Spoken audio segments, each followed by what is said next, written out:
All right, welcome to Talking Investing. I am Tom, and as always, this is not financial advice. Today, I want to talk to you about a company called AYRO, stock ticker AYRO. They are an EV company, a last mile delivery vehicle. We cover the small cap EVs and really all the small cap high growth stocks on this channel quite a bit. So if that's content you're interested in, please subscribe to the channel and hit the notification bell. And of course, if you like this video, please smash the like button and feel free to drop a comment below for us. You'll also find in our pinned comment a link to our Discord. We're almost at 500 people, so we would love to have you come and join us and join the conversation. So let's get to AYRO. We've done a few updates on AYRO on this channel, and they're about to report earnings in 2 weeks. They did an interim update a few weeks ago, so I want to go through that because it was kind of prepping us for their earnings release, which is supposed to be at the end of this month. So still basically 2 or 3 weeks away from earnings release, but I wanted to go through the numbers and go through the charts and take a look at what's going on with these guys because they're still sitting very, very near their all-time low. So I want to go through this and take a look and see if, from my point of view, if there's an opportunity here ahead of earnings. Let's just take a look at where AYRO sits right now. We'll take a look at a few of their numbers, and then we will get to their press release that was called an interim update. Today is March 11th. It is before the market opens today, so we closed yesterday at $1.32. You'll see their 52-week range is 95 cents to $8.20, and they were actually much higher than that. When we go to the chart, we'll take a look at that. This stock has fallen massively. So still sitting at $1.32, still sitting fairly near their 52-week low, and this 52-week low is by far their all-time low. So that leaves them with a market cap of $48.6 million. So that's gonna be an important number. We're gonna come back to that. All right, so let's first go through their press release. This was on February 17th, so this was a few weeks ago. AYRO provides incremental corporate update. So this is a letter to the shareholders and investors. In the business update, and I'm not going to read this whole thing. I'm just going to hit a few of the highlights. I want to provide investors with an update on some of these initiatives. So this is good communication. I like this. It's not typical for a company to put out one of these letters after their annual meeting and before their first quarter revenue. So I'm not sure why they felt the need to do this. Maybe they really feel like they've got a lot of exciting things going on. But in any event, this is a nice interim update. The more information that I can get on my investments, the better I feel. So when management is talking and saying what's going on, even if it's not exactly what I want to hear, I'd rather know that management is communicating and I'm not in the dark. For me, that's a really big part of my investment making decision. If there's a company that does not communicate, I'm less likely to invest in them. Now, again, of course, this is not financial advice. You guys have to do your own due diligence on AYRO or whatever the stock may be and have your own parameters for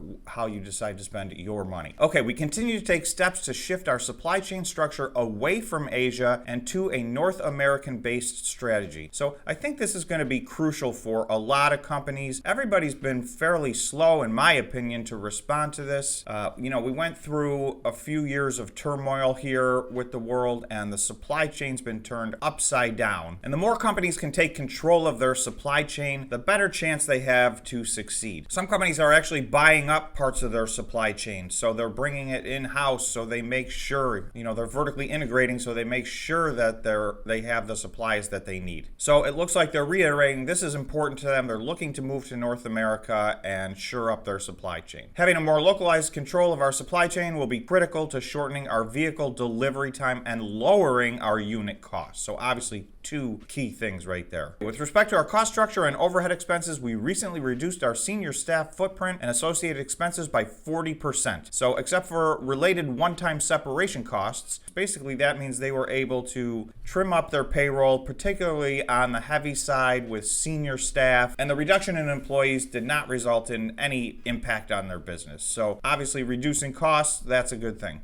Okay, although our cash position is quite healthy at $77 million as of September 30th, 2021, and we have no debt. They are debt-free, so they're in a very strong cash position. They're talking about controlling expenses, and they've got their eye on the ball, essentially, is what this is saying. Given our strong financial condition, we are also evaluating other options for the strategic deployment of capital beyond our ongoing strategic initiatives. In a nutshell, they are looking at potential acquisitions. And again, maybe this is acquisitions of a part of their supply chain. That's what makes the most sense to me, or in some other complementary way to what they're doing right now in order to increase revenue and, speed up their path to profitability. Okay, the last part of this I want to talk about is, lastly, I wish to underscore that we will recognize record revenue and record unit deliveries of the Club Car Current in the fourth quarter of 2021. Additionally, we expect sequential revenue growth in each of the first two quarters of 2022. So they're giving some guidance for Q1 and Q2 of 2022 that they expect sequential growth in each one of those quarters. So they're saying that the fourth quarter that they're about to report is going to be a record in revenue and units delivered, and they expect the first quarter to be better than that and the second quarter of 2022 to be even better than that. Supporting the revenue outlook is Club Car's recent introduction of the lithium battery powered version of the Current. For not only the lithium version bringing inherent green advantages over the standard lead acid based version,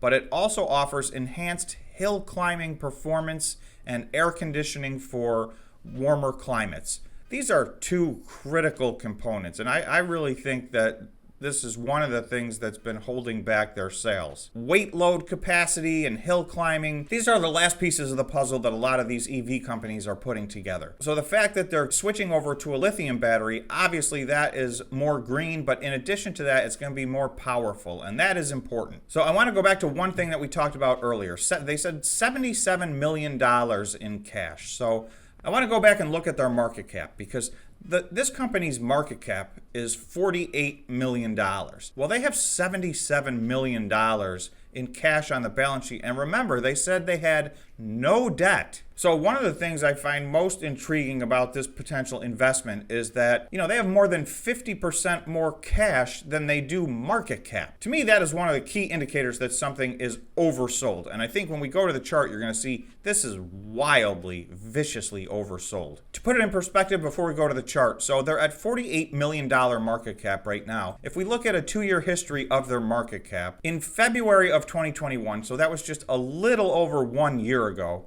this was a $320 million market cap company. So this has been a long road down from $320 million to $48 million. Now, obviously, this is a small market cap company, but that is a drastic reduction in their market cap. So with them saying they're going to have record revenue in the fourth quarter and sequential increase in revenue in the following 2 quarters, I'm expecting this stock to have a turnaround.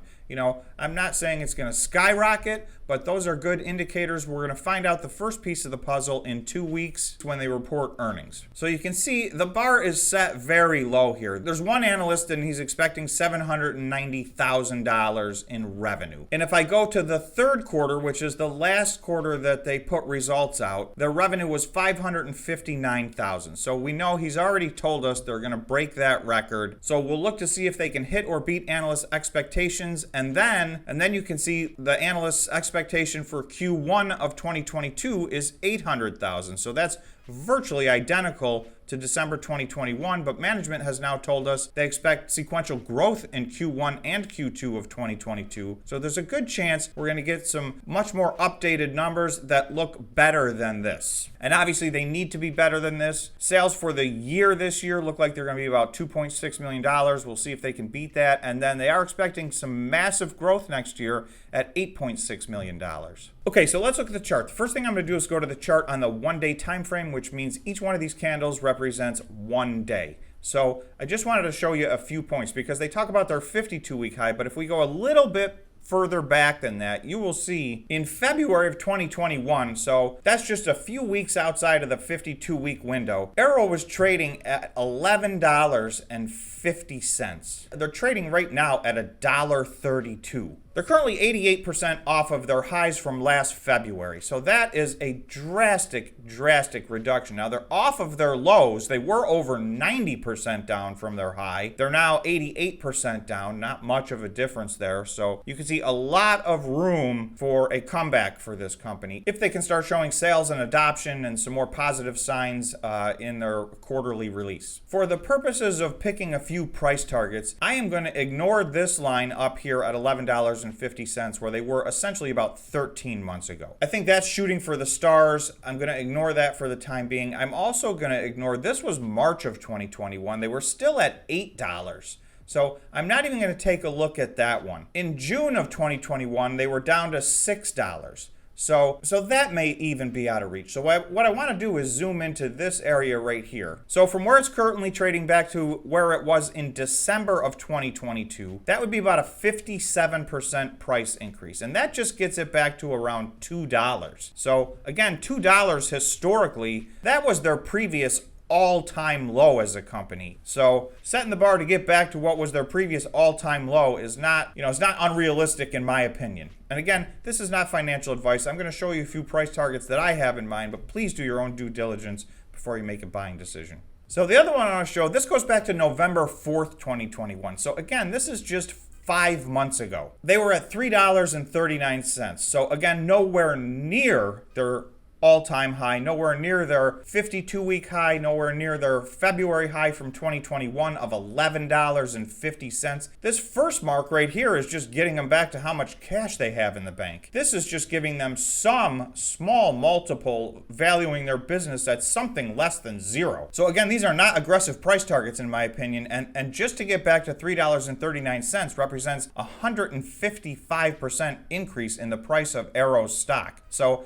to me, I think there's a lot of upside left in this company. They have a very long cash runway, so they're not going anywhere anytime soon. It looks like they're improving their product and they're talking about setting record sales the next 3 quarters in a row. And I don't think those are going to be staggering numbers, but again, they're incremental increases and they will be record sales 3 quarters in a row in their opinion. To me, I feel this is a very good entry point in this stock. I'm already in this stock. I have continued to add to my position. I also hold this stock in our 10K challenge. So I will come back and do a video in about 3 weeks after they release earnings, and we'll compare that to what our expectations were based on what we've talked about today. So thanks so much for watching, and we will see you in the next video.